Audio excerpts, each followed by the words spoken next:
हरि ओम. योगदास उवाच. योगदासांचे प्रवचन. संचित भाग 4. मनुष्य प्राणी.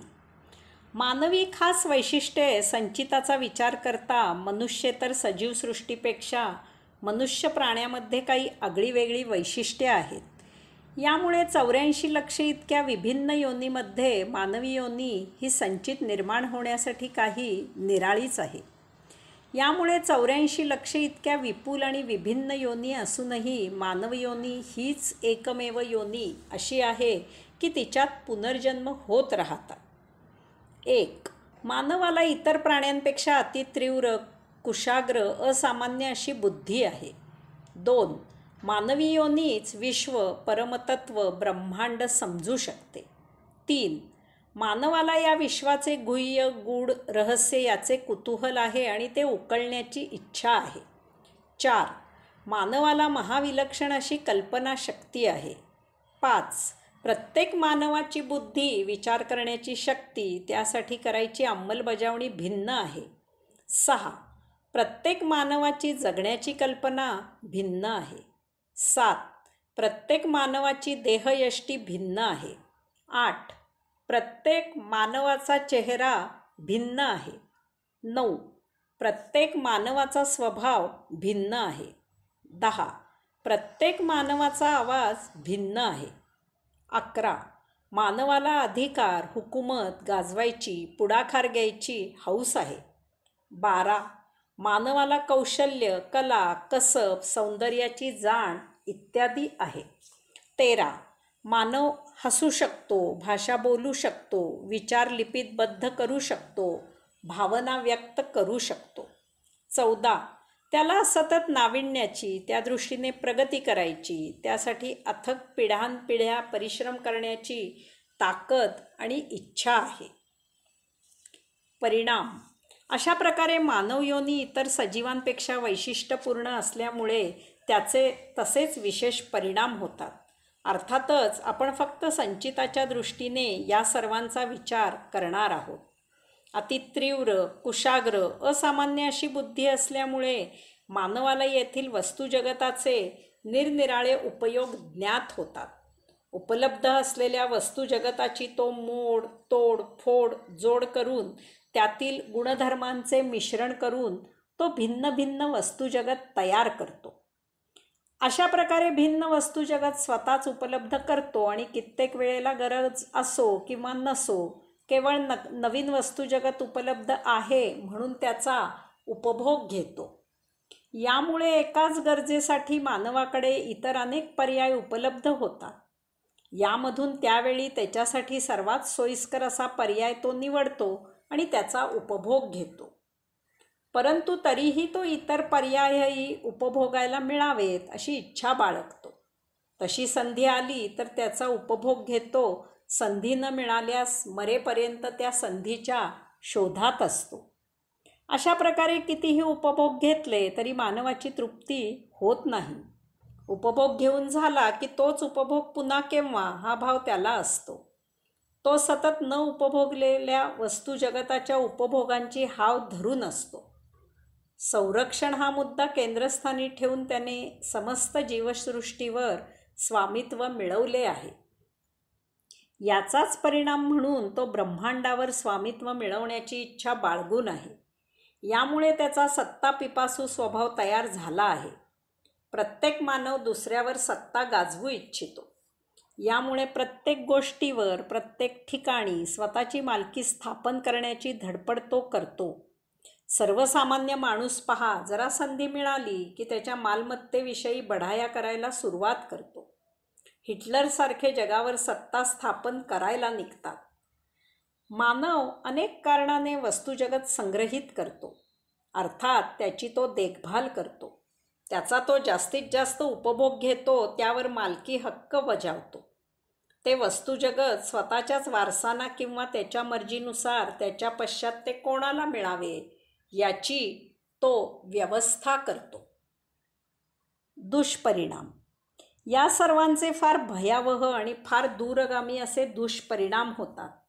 यामुळेच मानव परत परत त्याच त्या मानवी योनीत पुनर्जन्म घेत राहतो. जन्ममरणाच्या दुष्ट चक्रात अडकतो. स्वर्ग नरक असा आयुष्याचा दुर्दैवी प्रवास करत राहतो. तो सतत यमधर्मानुसार पुनर्जन्म घेत असतो. यमधर्मानुसार आचरण करत असतो. तसे न केल्यास पुन्हा पुन्हा त्याच दुष्टचक्रात आणखी खोल रुतत जातो. मुक्ती मिळेपर्यंत तो कधीही स्वमर्जीने या सृष्टीत जन्म घेत नाही.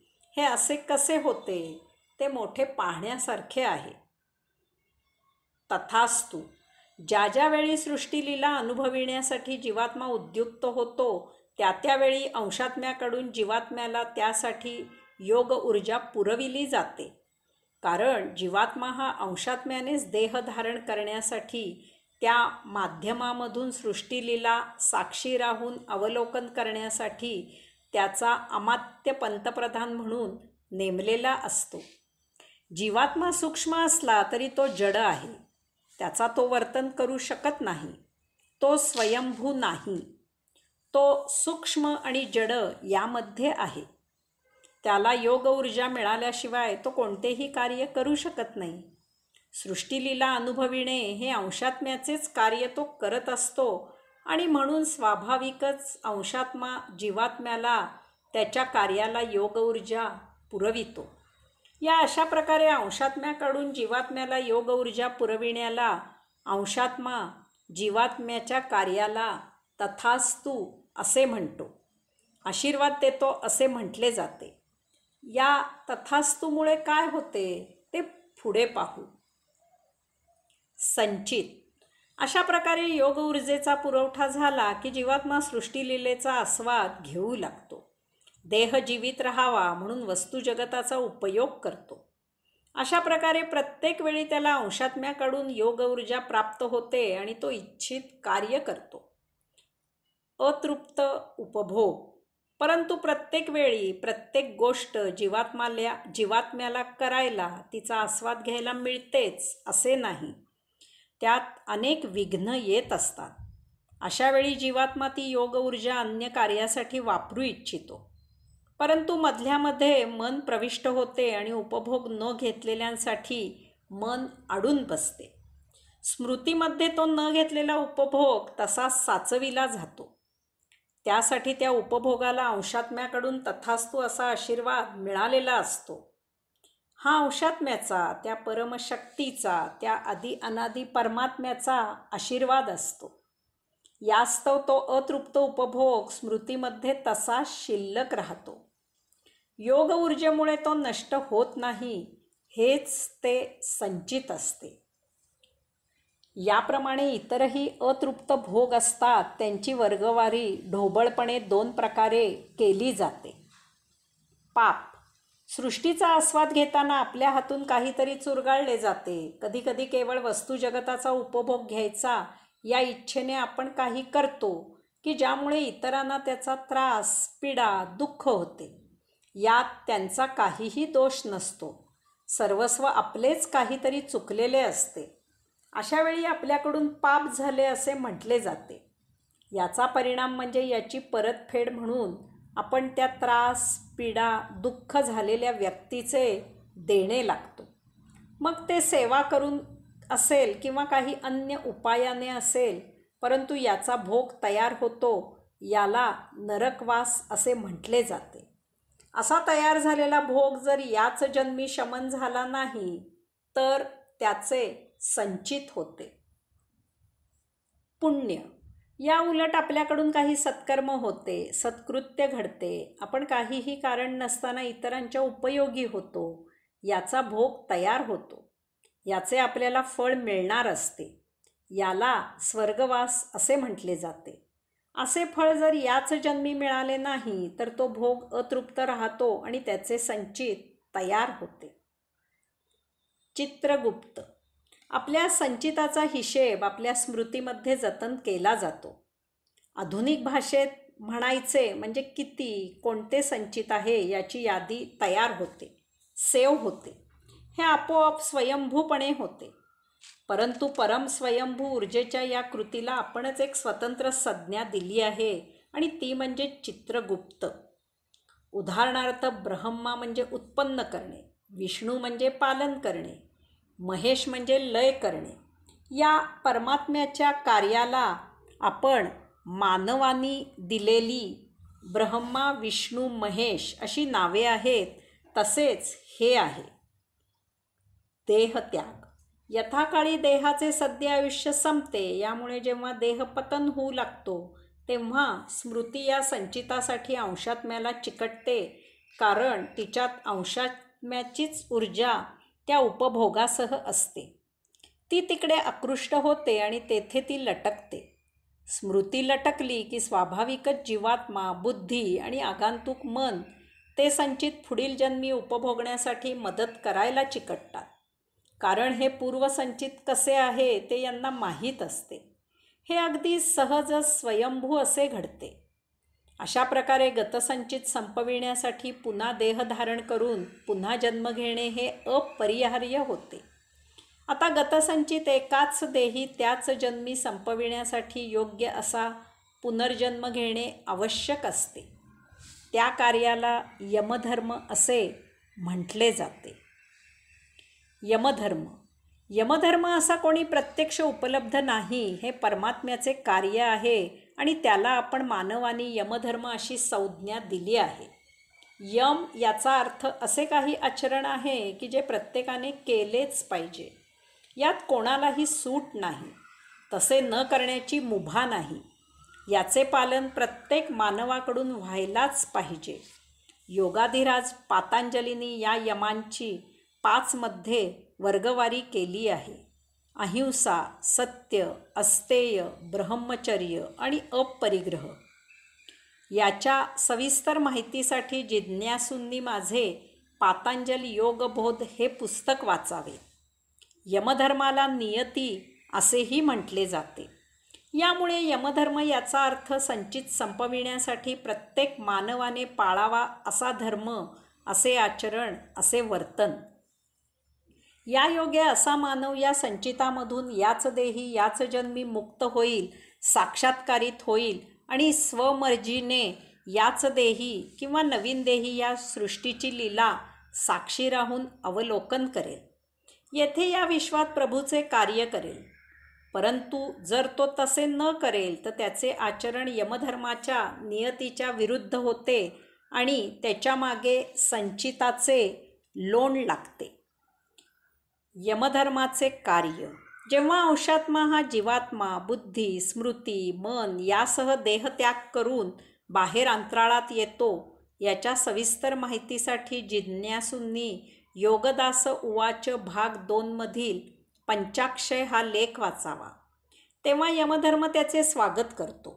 स्मृतीमधील चित्रगुप्ताची नोंद पाहून तो अशा अंशात्म्याला पुनर्जन्म कसा द्यायचा याची आखणी सुरू करतो. संपूर्ण संचित एकाच देही एकाच जन्मी संपविण्यासाठी व्यवस्था करणे सुरू होते. यासाठी योग्य अशी माता, कुटुंबीय, प्रदेश यांची निवड केली जाते. संचित संपविण्यासाठी आवश्यक ते यमधर्माचे संस्कार यमधर्माकडून स्मृतीमध्ये कोरले जातात.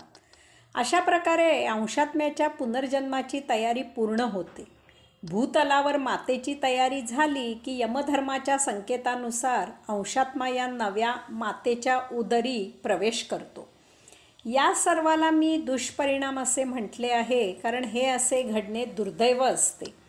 जर जीवात्म्याला अंशात्म्याच्या मर्जीने जीवन जगता आले तर अंशात्म्याला अपेक्षित असे साक्षीत्वाने सृष्टीलीला अवलोकन करण्याचे, सृष्टीलीलेचा साक्षीत्वाने आस्वाद घेण्याचे प्रभुकार्य सहजच होत राहील. देहपतन झाला तर तो सहजच सोडला जाईल आणि स्वमर्जीने पुन्हा देह धारण केला जाईल. परंतु केवळ या संचितामुळे हे असे होत नाही आणि अंशात्मा पुनर्जन्माच्या फेऱ्यात अडकतो. हेच ते दुर्दैव असते. पुनर्जन्म. मातेच्या देही प्रवेश केल्यावर अंशात्मा त्याला लटकलेल्या जीव, बुद्धी, स्मृती आणि मन यांना मोकळे करतो. खरे पाहता ते त्या नव्या देही प्रवेश केल्यावर आपोआपच मोकळे होतात. आता अंशात्मा पूर्वीप्रमाणे जीवात्म्याला ऊर्जा पुरविण्याचे कार्य सुरू करतो. अंतराळात लटकलेल्या अवस्थेत जीव, बुद्धी, स्मृती आणि मन हे अंशात्म्याचाच एक भाग झाले होते. यामुळे त्यांना स्वतंत्र ऊर्जेचा पुरवठा केला जात नव्हता. जीवात्मा यमधर्माने केलेल्या संस्कारांप्रमाणे संपूर्ण संचित याच देही याच जन्मी संपेल असा देह अंशात्मा स्वतः जीव, बुद्धी, स्मृती आणि मन या सभोवती धारण करतो. आता ही सर्व अंतस इंद्रिये होतात. बुद्धी, स्मृती आणि मन यांना जीवात्म्यामार्फत ऊर्जा पुरविली जाते. संचिताचा विचार करून या सर्वाला योग्य अशी बाह्य इंद्रिये जीवात्मा धारण करतो.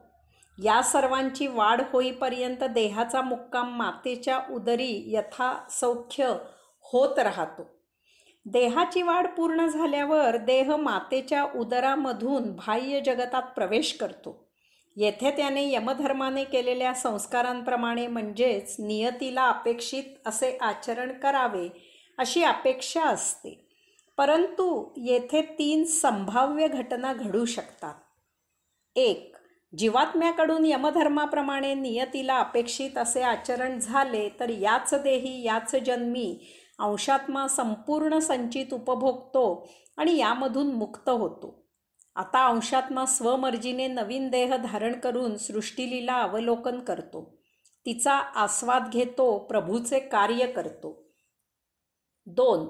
परंतु तसे झाले नाही तर तसे होईपर्यंत हा पुनर्जन्माचा प्रवास असाच जन्मोजन्मी सुरूच राहतो. दुर्दैवाने अंशात्मा संचितात लपेटलेल्या अवस्थेत जन्ममरणाचे फेरे घेत राहतो. 3. कधी परिसस्पर्श होतो, योग्य असा आध्यात्मिक गुरु भेटतो आणि जीवात्मा अध्यात्ममार्गी सत्संग करू लागतो. त्याला साक्षात्कार होतो. त्याचे संचित उपभोगून संपण्याऐवजी अध्यात्मयोगे कायमकरिता क्षीण, हीन, दीन होते, विस्मृतीत जाते आणि सुप्तावस्थेत तेच पडून राहते.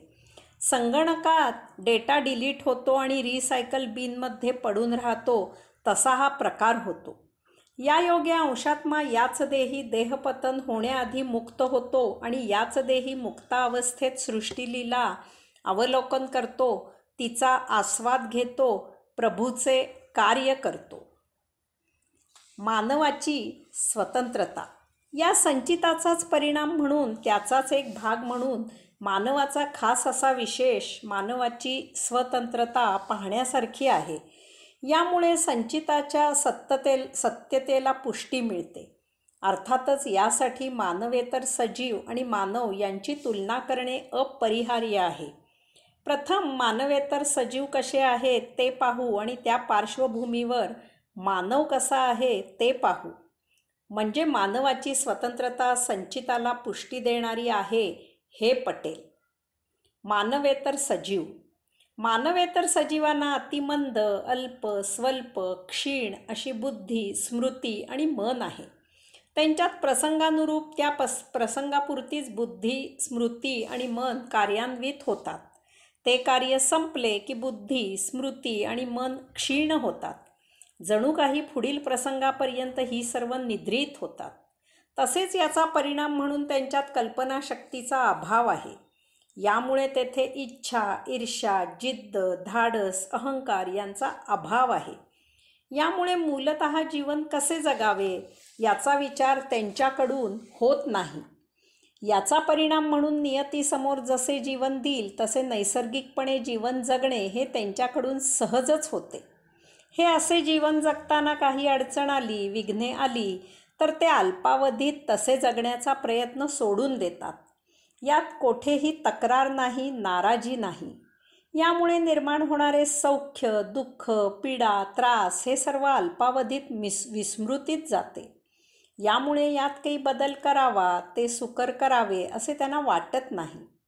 येथे सर्वस्वाचा जे जसे आहे तसा त्याचा स्वीकार आहे. यामुळे त्यांचे जीवन अंशात्म्याला अपेक्षित असे होते. तेथे संचिताचा प्रश्नच उद्भवत नाही. यामुळे एकाच प्रकारचे मानवेतर सजीव एकाच प्रकारे जीवन जगतात. उदाहरणार्थ सर्व हत्ती एकाच प्रकारे जीवन जगतात. हत्तींमध्ये जगण्याचे वर्तनाचे दृष्टीने भिन्नता नाही. सर्वांचे आचरण सारखेच असते. याचप्रमाणे एकाच प्रकारचे सर्व वृक्ष, लता, पल्लवी, पक्षी, पशु, किडे, मुंग्या, सरपटणारे प्राणी वगैरे एकाच प्रकारे जीवन जगतात, त्यात भेद नाही. त्यांच्यात भेद कोठे आहे? तर एकाच प्रकारचे सजीव एकाच प्रकारे जीवन जगताना त्यांच्या देहाची ग्रहणशक्ती, जीवनसत्वे शोषून घेण्याची त्यांची ताकद कमी जास्त होते तेवढेच. त्यामुळे त्यात फरक होतो. उदाहरणार्थ, एकाच प्रकारच्या 2 झाडांच्या फळांच्या आकारात, रंगात, चवीत, गरात इत्यादीत फरक असतो. एकाच प्रकारच्या 2 पशु, पक्षी, इतर प्राणी यांच्या वाढीत, हालचालीत, आहारात इत्यादीत फरक असतो. परंतु एकाच प्रकारच्या मनुष्येतर सजीवांची चालचलन, सवय, वर्तणूक एकच एक असते. यामुळे एकाच वयाच्या 2 कावळ्यात किंवा 2 हरणात भेद ओळखणे सहज शक्य होत नाही. मानव, अशा प्रकारे हे लिखाण अजून दीर्घ करता येईल, परंतु आपल्या संचित या विषयासाठी हे पुरेसे आहे. आता या पार्श्वभूमीवर आपण मानवाचा विचार करू.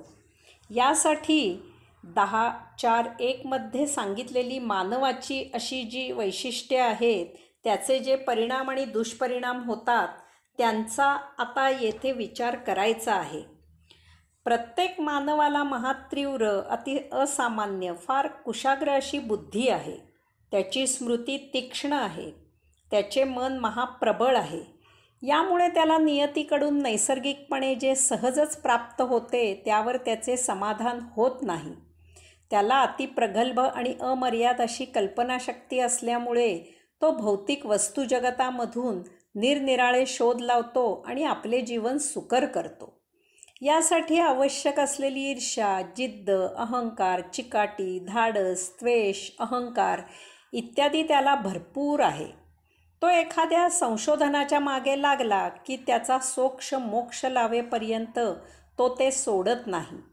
त्याच्या एकट्याच्या जीवनात त्याने हाती घेतलेले संशोधन पूर्ण झाले नाही तर त्याच्या पुढील पिढी ते संशोधन नेटाने सुरू ठेवते. याचा परिणाम म्हणून नियतीने नैसर्गिकपणे त्याला उपभोगांसाठी जे वस्तुजगत सहजच उपलब्ध करून दिले आहे, त्यापेक्षा त्याच्याकडे कितीतरी जास्त अनैसर्गिक, कृत्रिम का होईना, परंतु वस्तुजगताची विविधता आणि वैचित्र्य उपलब्ध आहे. हे सर्व तो निसर्गाचीच तोड-मोड, फोड-जोड करून त्यांची रासायनिक प्रक्रिया करून तयार करतो. यामुळे एक मानव त्याच्या जास्तीत जास्त 100 वर्षाच्या चिमुकल्या आयुष्यात त्यानेच तयार केलेले सर्व विविध वस्तुजगत उपभोगू शकत नाही. परंतु त्याला मात्र ते सर्वच्या सर्व उपलब्ध वस्तुजगत उपभोगायचे असते. यामुळे त्याचे संचित तयार होते. आपण याचे निरूपण याआधी केले आहे आणि म्हणून पुढील मुद्द्याकडे वळू. याचा परिणाम असा होतो की प्रत्येक मानवाची बुद्धी, स्मृती आणि मन ह्यात फरक आहे. त्यांच्या आकलन शक्तीत फरक आहे. त्यांच्या अंमलबजावणीत फरक आहे. त्यांच्या उपभोग घ्यायच्या पद्धतीत फरक आहे. त्यांच्या वर्तनात, आचरणात, चालचलनात फरक आहे. इत्यादींचा परिणाम असा होतो की प्रत्येक मानवाचे अतृप्त उपभोग आणि त्यामुळे संचित भिन्न, निराळे, आगळे, वेगळे साचत जाते. यामुळे प्रत्येकाचा यमधर्म भिन्न, निराळा असतो. त्या यमधर्माप्रमाणे प्रत्येकाचा देह भिन्न, निराळा धारण केला जातो. यामुळे एकही मानव दुसऱ्यासारखा नसतो. प्रत्येकाच्या देहयष्टीत, चेहऱ्यात, रंगात, आवाजात, स्वभावात, बुद्धीत, कल्पनाशक्तीत, वैचारिक बैठकीत, कल्पनाशक्तीत, कौशल्यात, आहार विहारात अशा हर एक प्रत्येक बाबतीत फरक असतो. म्हणून प्रत्येक मानव स्वतंत्र आहे. प्रत्येक मानव स्वतंत्रतेने जीवन जगतो. सर्वांची मानवी योनी जरी एकच एक असली तरी या संचितातील भिन्नतेमुळे प्रत्येक मानव स्वतंत्र आहे. याचा परिणाम म्हणून प्रत्येक मानव इतर सर्वांवर स्वामित्व गाजवायचा प्रयत्न करतो. कारण प्रत्येकजण स्वतःला सर्वज्ञ समजतो.